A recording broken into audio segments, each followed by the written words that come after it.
गांधी, क्या वो भाईचारा है? पहले तो पुलिस के भरोसे रहो और फिर जब वो नाकाफी हो तो ब्रिटिश बंदूकों पर। कृपलानी बताते हैं कि गुंडों के पास बंदूक वगैरह थी। गांधी, गुंडे? गुंडे तो हम खुद हैं। ये पूरा का पूरा हिंदुस्तान जो अहिंसा को इस रूप में समझता है और हंसती हुई दुनिया को दिखाता है कि हम स्वराज्य के लिए कितने सयाने हो गए। कृपलानी, कांग्रेस को फौरन बिना किसी देर के कार्रवाई करनी होगी। अगर हम ये चाहते हैं कि इस जुर्म से प्रतिशोध की आग न भड़के, देश के बाकी हिस्सों में ये आग ना फैले। गांधी, कांग्रेस? अब ये कोई जेल की कोठरी नहीं है। अब जब से उनके नाम में आज़ादी की गंध, ताकत की, ओहदों की गंध पहुंची है, और अब तो जो चाहे अखबारों के जरिए अपनी देशभक्ति का ढिंढोरा पीट सकता है। कृपलानी, नेहरू ने कांग्रेस की कार्य समिति की बैठक बुलाई। गांधी, कोई और उपाय नहीं। हम सिर धुने और हताहतों के लिए विलाप करें। उस कमेटी में अपनी बात मैं भी रखूँ। आपने कहाँ बुलाई है बैठक? कृपलानी, आसानी रहे इसलिए यही। अब दोस्तों दूसरा दृश्य शुरू होता है इस नाटक का। नाटक का नाम है गांधी की मृत्यु, जिसके लेखक हैं हंगेरियन दंत चिकित्सक, उपन्यासकार, नाटककार लाज़्लो नेमेट, लगभग गांधी के समकालीन चर्चित यूरोपीय चरित्र अपने आप में। और देखिए कितना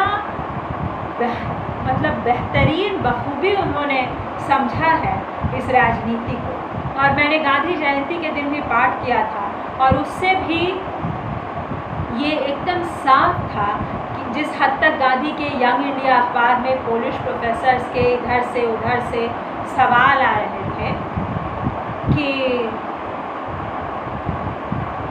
उनको बहुत अच्छी तरह से समझा जा रहा था विदेशों में, मतलब यूरोप विदेशों में से खास करके यूरोप में, लेकिन यहाँ जो पत्रकार मिलने आए हैं वो अमेरिकी हैं। फिशर पत्रकार जो हैं, फिशर अमेरिकी हैं। एक फ्रेंच पत्रकार का वो उल्लेख करते हैं, दुवाल, है ना।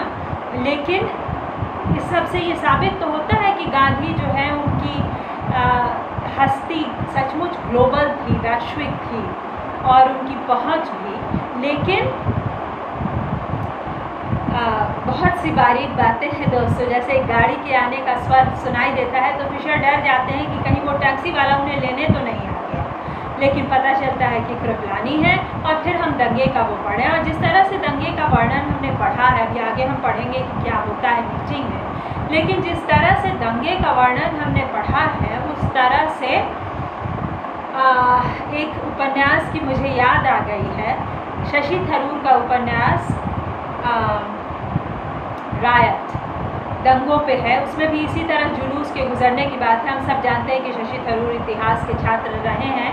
विदेश में लॉ पढ़ने से पहले उन्होंने सेंट स्टीफेंस में BA ऑनर्स हिस्ट्री किया, और अभी हाल में उनकी किताब जो साहित्य अकादमी से पुरस्कृत हुई है वो इतिहास की है ना, प्रॉफिट्स ऑफ पेन।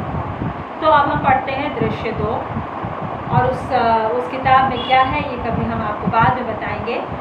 वोबाद की कहानी है। वोबाद के एक डिस्ट्रिक्ट कलेक्टर और एक अमेरिकी डेवलपमेंट वर्कर की कहानी है। और सुंदर उपन्यास है। मुझे लगता है कि शशि थरूर की बेहतरीन लेखनी का वह उदाहरण है, इससे पहले कि वह पूर्णतः राजनीतिक लिखने लगे। लेकिन फ़िलहाल हम बात कर रहे हैं कलकत्ते में हुए दंगे की, और ये बहुत इम्पॉर्टेंट है साहित्य और इतिहास दोनों के शोधकर्ताओं, दोनों के जानकारों, दोनों के अध्येताओं के लिए, अध्यापकों के लिए। दृश्य 2।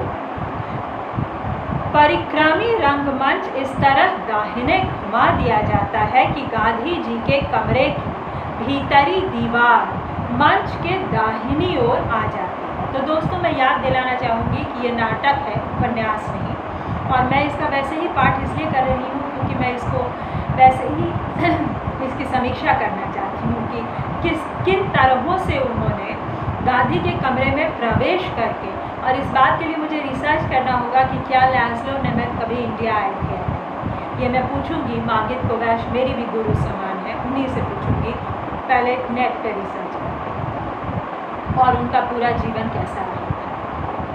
परिक्रामी रंगमंच इस तरह दाहिने घुमा दिया जाता है कि गांधी जी के कमरे की भीतरी दीवार मंच के दाहिनी ओर आ जाती है। कार्य समिति के सदस्य बाईं दीवार से लगकर छोटी छोटी चटाइयों पर बैठे हैं, जिनके सामने गांधी जी के चरखे के साथ में थोड़ा पीछे प्यारे लाल अपनी नोटबुक लेकर बैठे हैं, और गांधी के पर्सनल असिस्टेंट। कमरे में पुस्तकों का एक छोटा सा शेल्फ है, एक बड़ी सी चटाई और कंबल गांधी जी का बिस्तर है। 2 महीने गुजर चुके हैं, पटेल कह रहे हैं जो उपस्थित हैं मीटिंग। और दोस्तों, इससे पहले कि हम दोबारा नाटक में संवादों में प्रवेश करें, मैं कहना चाहूँगी कि हम ज़रूर गांधी की तारीफ करते नहीं थक रहे, उनके अहिंसा के सिद्धांत की, उनके गढ़न की, लेकिन हमें ये कहना होगा और ये मानना होगा कि जब उन्होंने नेहरू के पक्ष में पटेल को दरकिनार किया तो क्या गांधी ने एक राजनीतिक कूटनीतिक गलती की। आगे हम इसकी व्याख्या करते चलेंगे, यही ऐतिहासिक शोध है। लेकिन फिलहाल पटेल, ये तथ्य कि एक अछूत को उन्होंने अस्थायी सरकार में नियुक्त किया है, और वो भी उसे जो कि गांधी जी का दुश्मन है, इससे उनके इरादे साफ पता चल जाते हैं। कृपलानी मुस्लिम लीग के नाम पर जो दावा करती है कि वही मुसलमानों की प्रतिनिधि संस्था, पटेल जाहिर है वो बस हमारी स्थिति को और भी कठिन बनाना चाहते थे। नेहरू, लियाकत अली ने तो मुझसे ये छिपाया तक नहीं कि उन्हें मेरी सरकार मंजूर नहीं है। पटेल, और फिर भी उसमें एक मिनिस्ट्री कबूल कर ली। कृपलानी, उस वक्त ये उम्मीद जल्दबाजी ही थी कि उन्हें कलकत्ता में कत्लेआम के बाद जिम्मेदारी का एहसास हुआ होगा। राजा जी, एक राजनैतिक चाल के रूप में तो ये साफ समझ में आती है। इस तरह उन्होंने वायसराय की गुजारिश को ठुकराया नहीं, और सरकार के भीतर रहकर वे हमारे मंसूबों में भीतर घात कर सकते हैं। कृपलानी, मगर 40 करोड़ के देश की हुकूमत ऐसे किस तरह चल सकती है, अब जबकि उसे खुद अपने पैरों पर खड़े होना होगा।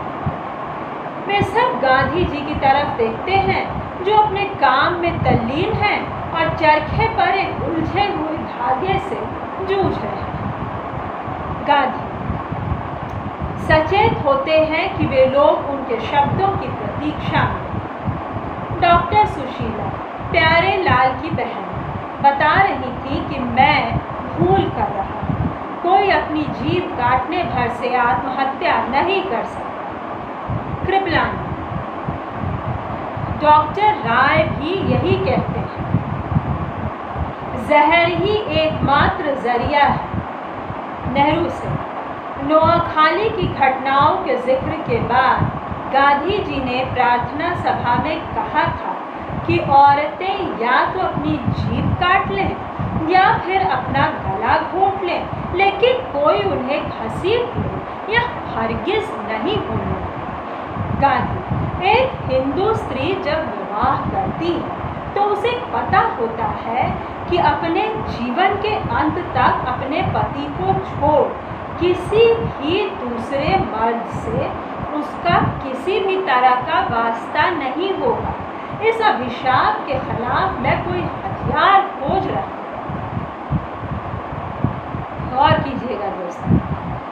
राजा जी, लेकिन क्या सत्याग्रह से इसका मेल बैठेगा? गांधी, आत्महत्या? कि कोई सत्य के उल्लंघन का विरोध खुद अपनी जान देकर कर सके? पटेल, और ये घिनौने धर्मांतरण?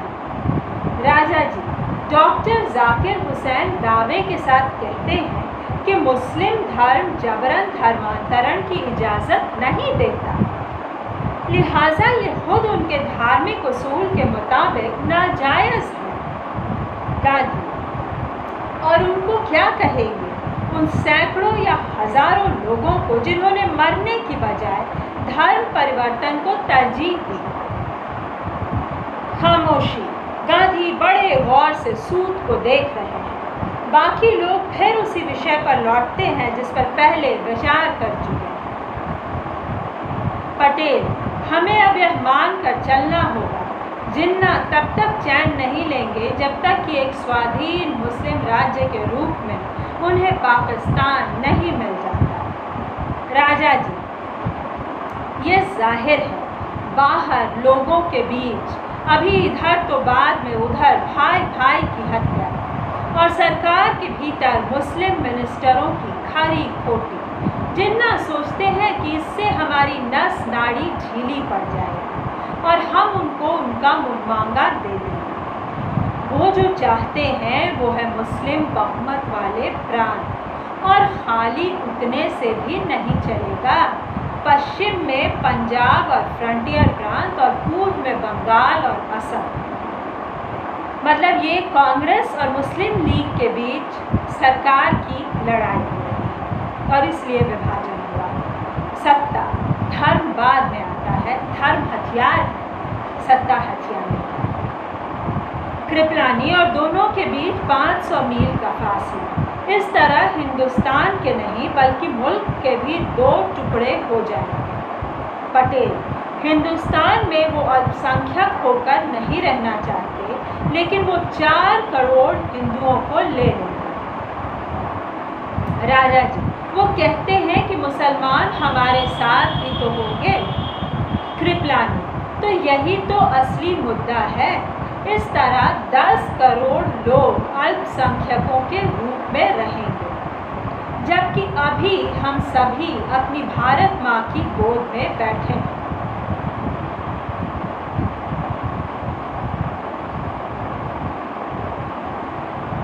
नेहरू, और ये सब एक ऐसे बदलाव के लिए जिसका 50 या 100 साल बाद शायद कोई मतलब ही नहीं रहेगा।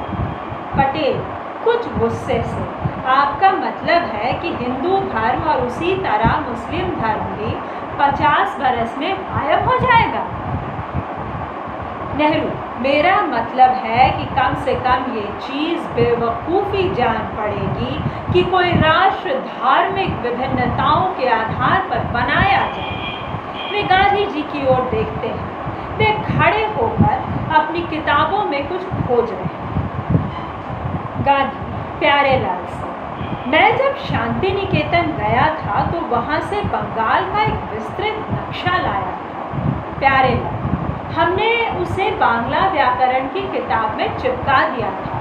वह सेवाग्राम में ही रह गई। नेहरू, क्या आप कत्लेआम वाली जगह देखना चाहते हैं? मैं उसका नक्शा खींच सकता हूँ। गांधी, वो जगह नहीं, वहाँ का रास्ता। राजा जी, पूरे हिंदुस्तान का सबसे बियाबान कोना, हर जगह दलदल। कुछ एक हिस्सों तक तो सिर्फ फेरी या नाव से ही वहाँ पहुँच सकते हैं। नेहरू, कलकत्ता से ट्रेन, फिर पांडा नदी के रास्ते चांदपुर। पेपर में हम जो पढ़ते हैं वो श्री रामपुर और भी आगे है, ब्रह्मपुत्र के डेल्टा की तरफ। कृपलानी, मुस्लिम सभागार में घिरे हुए कुछ लाख हिंदू, बेचारे अभागे। गांधी, कुछ लाख? क्या सचमुच? साउथ अफ्रीका में हम हिंदू लोग तो उतने भी नहीं थे, मगर हम अभागे बेचारे नहीं थे। राजा जी, गांधी जी, ये तो इस पर है कि आपका दुश्मन कैसा है। गांधी, राजा जी, आपका आशय है कि हमारे दुश्मन ब्रिटिश थे, हिंदुस्तानी नहीं। नहीं, ये इस पर मुनहसर है कि खुद आप कितने पक्के हैं। बाहर शोर, करीब आती भीड़। प्यारे लाल तेजी से जाते हैं, उनके पीछे दरवाज़ा खुला रहता है।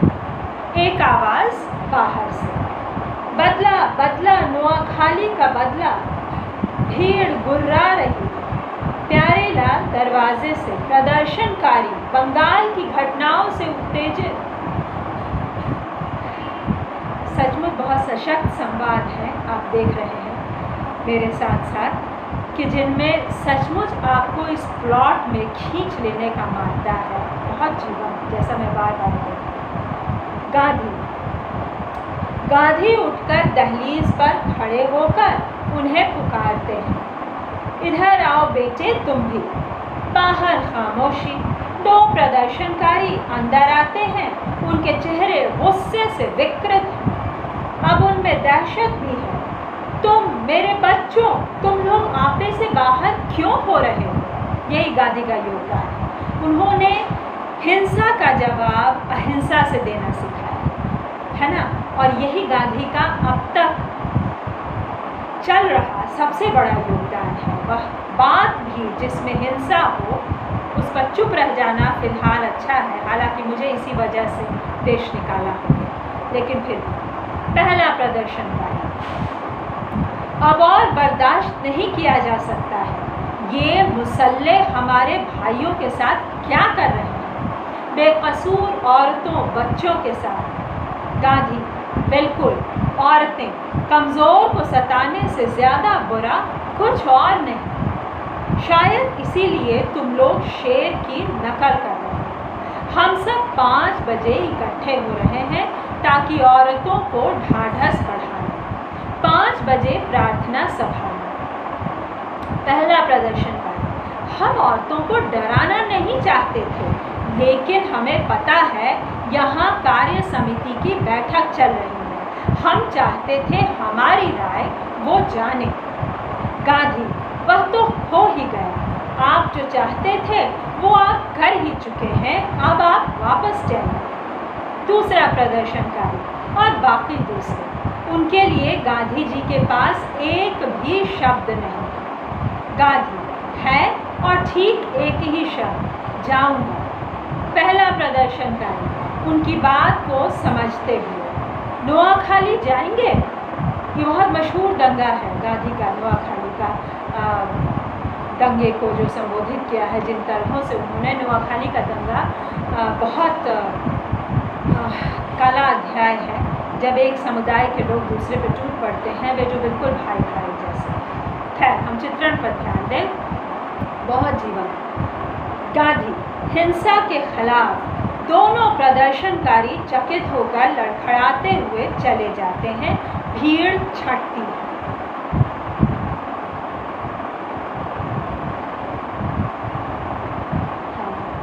गांधी ने किस तरह से, देखिए, उनको कहा कि जो आप करना चाहते थे वह तो हो ही चुका।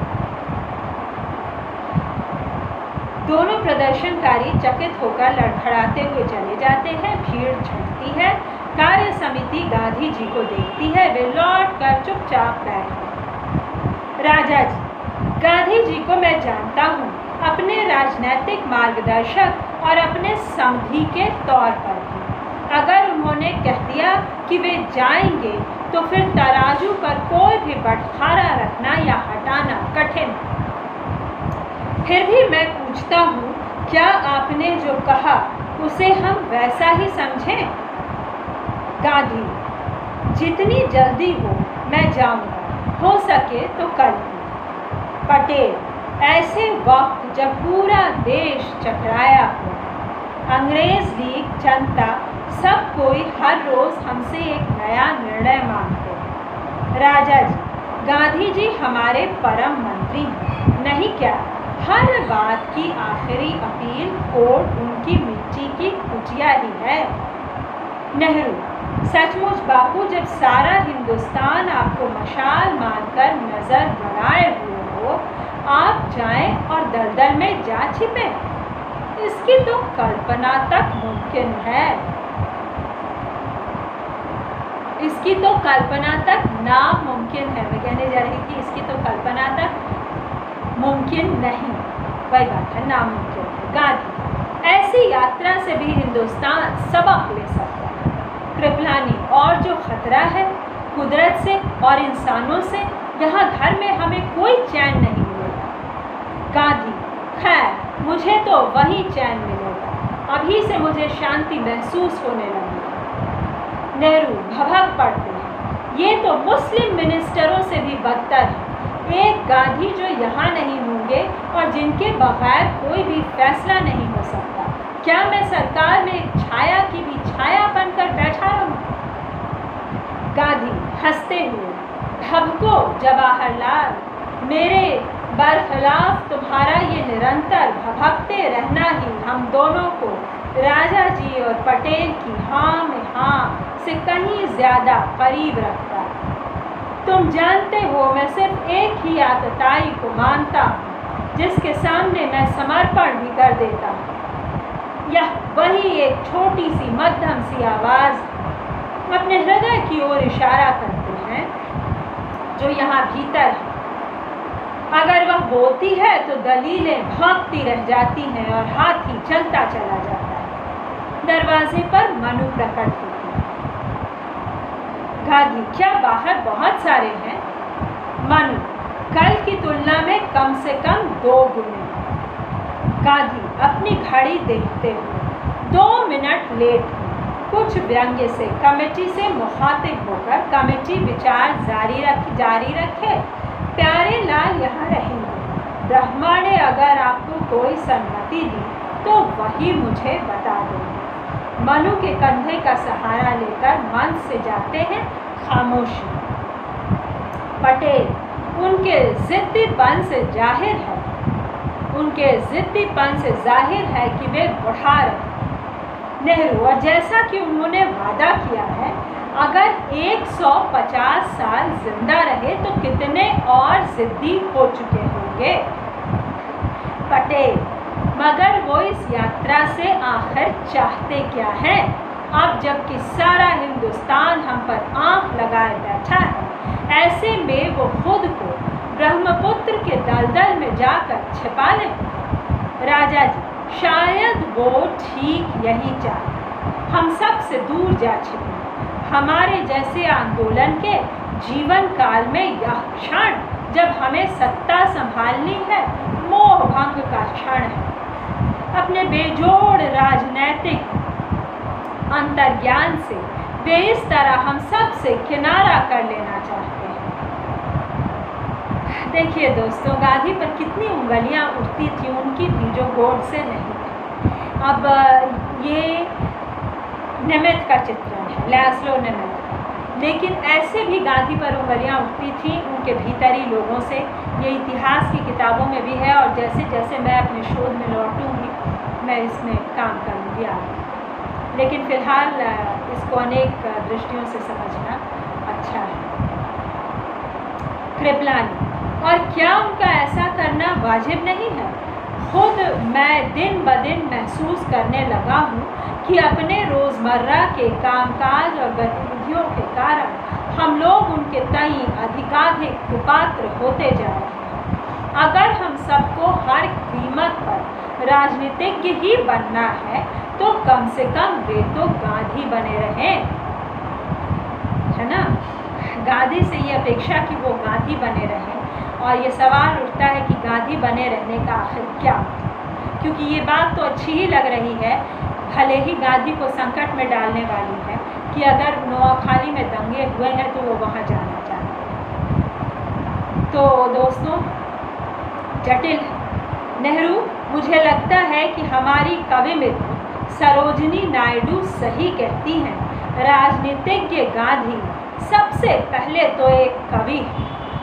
सत्याग्रह या शायद अंतः प्रेरणा ही उन्हें ऐसे करतब सुझा जाती है कि वो जो चाहते हैं उस चीज़ को वे मानवीय कल्पना में हमेशा के लिए उकेर देते हैं। इस दफ़ा भी ऐसी ही कोई बात है। राजा जी नेहरू ने सही कहा, पद यात्रा, दौरे ये हमेशा उनकी कमज़ोरी रही। इसीलिए मिसाल के लिए उस नमक सत्याग्रह को ही ले, कुछ एक दर्जन चेलों के साथ वे आगे आगे चल पड़े पैदल, और समुद्र के पानी से थोड़ा सा नमक बनाकर उन्होंने नमक कानून की धज्जियाँ उड़ा दी। नेहरू और वहीं ब्रिटेन के हाथों से हिंदुस्तान फिसल गया। जब सैकड़ों हजारों इंसान सागर तटों की ओर चल पड़े, जब सारे रास्ते पुलिस की लाठियों और संगीनों से पटे पड़े थे और दांडी कूच के यात्री खुद पिटने को तैयार थे, कृपलानी या दक्षिण अफ्रीका की वह विराट पदयात्रा नाटाल के खदान मजदूरों की अगुवाई करते हुए उन्होंने प्रवेश पत्र वाला अवैध कानून चकनाचूर कर दिया। दोस्तों, ये जो नाटाल क्षेत्र है, मैं इस पर कुछ कहने से अपने को रोक नहीं पा रही हूँ, क्योंकि अगर मैं ब्रिटिश इंपीरियलिज्म की छात्रा हूँ, जो कि मैं हूँ, तो ये जो नेचर क्षेत्र है ये मतलब मेरे उसमें शामिल होता है। मैं बहुत ज़्यादा इस बारे में नहीं जानती। आगे फ़िलहाल तो मतलब मेरा हिंदुस्तानी कॉलोनियलिज्म पर शोध कार्य ही अधूरा है, लेकिन ये हिस्ट्री में भी इस पर अनंत किताबें हैं होंगी। और साउथ अफ्रीका के इतिहास और हमारे इतिहास कॉमन ये है कि हम दोनों ब्रिटिश साम्राज्य के। नेहरू पर वो एक निहायत अलग किस्म की स्थिति, अपने पुराने और आजमुदा हथियार जब अलग हालात में आजमाए जाते हैं तब उम्र का असर साफ नजर आता है। पटेल, और जरा कल्पना तो करो, अगर उनकी हत्या हो गई तो तब तो बदले का खून पूरे हिंदुस्तान के सिर पर सवार हो जाएगा। राजा जी, वे लोग उनकी हत्या नहीं करेंगे। बावले से बावला मुसलमान भी नहीं। महात्मा का नाम और उनके लिए लगभग एक खौफ जैसा सम्मान का भाव तुम देखोगे उनके भीतर भी है। और यही गांधी की स्ट्रैटेजी थी। दंगा कर रहे दो पक्षों के बीच जो अपने हैं, उनके बीच कैसे शांति स्थापित की जाए। नेहरू, बेशक शायद यही वो आखिरी धागा है जो पूरे हिंदुस्तान को जोड़े रखता है। कृपलानी, और फर्ज करो कि वे उनकी हत्या कर देते हैं। कृपलानी कहते हैं, और फर्ज करो कि वे उनकी हत्या कर देते हैं। मतलब कृपलानी को गांधी की सुरक्षा का ख्याल है, लेकिन दोस्तों गांधी की हत्या गोडसे ने जो की एक हिंदू ने की, और शायद इसी वजह से, क्योंकि हम आगे इसको पढ़ेंगे, लेकिन जो अब तक जनता का मत है, भारतीय जनता का, इतिहास की किताबों में इसकी बहुत दलीलें होंगी, इस पर बहुत बड़ा विमर्श है। लेकिन वो ये भी, उसमें एक कारण ये भी था कि मतलब उन्होंने हिंदुओं का पक्ष उतना नहीं लिया जितना कि शायद उनको लेना था। तो कृपलानी कह रहे हैं कि और फर्ज करो कि वे उनकी हत्या कर देते, क्या वे खुद इसी फिराक में नहीं हैं? एक बार फिर अपने अंतर्ज्ञान से यहूदियों के मसीहा एलाइजा की तरह खुदा ने उन्हें स्वर्ग ले जाने के लिए एक जलता हुआ रथ भेजा था, ताकि देखते देखते ही वे आसमान में हमारी नज़र से ओझल हो जाए। और वो 125 बरस, नेहरू पूछते, राजा जी 125 बरस जीना या तत्काल अभी मर जाना, ये दोनों संकल्प एक दूसरे के काफी करीब हैं। पटेल और बेचारगी के लिए यही गांधी की खूबसूरती है दोस्तों, यही उनका महान संकल्प है कि वे जीना चाहते हैं 125 बरस, लेकिन नोआखाली जाने से कतराते नहीं। और इसीलिए गांधी को महात्मा कहा गया, और इसीलिए निमित्त ने उनकी ये किताब लिखी है।